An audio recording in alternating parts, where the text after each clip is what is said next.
good morning. Morning gyud kay wala pa man gyud ko kapang himuta mo pa pag mata. Excited lang gyud ko kaayo sa akong buhatonon karong adlaw. Anyway, karon guys, nagplano ako nga akong i-transplant ang akong mga ornamental plants kay purti na tong pagkadaghana dito sa ubos gyud dito dapit sa warehouse. Ako na tong i-transfer karong adlaw pero dili gito siya mohuman karon kay ang akong pagtrabaho tikdol-tikdol ra gyud. Meaning 30 minutes to 1 hour gyud ang akong trabaho niya kana ra yung kada hapon kay purting pagkainita dito sa ubos. Di na ko makaya dito og stay dito oy kay maka high blood ang kainit, grabe. Hey guys. Ako'y bagong donations karon gikan ni Noy din. Salamat kaayo Noy sa imong donation nga rose. Hopefully ako nang mo madaghan dire. Thank you.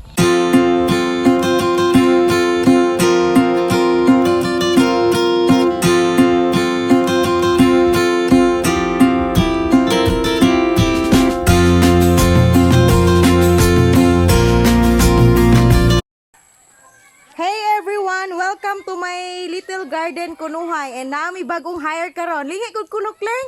Hi, what's up mga kaigan? I'm Miss James from the Mananom.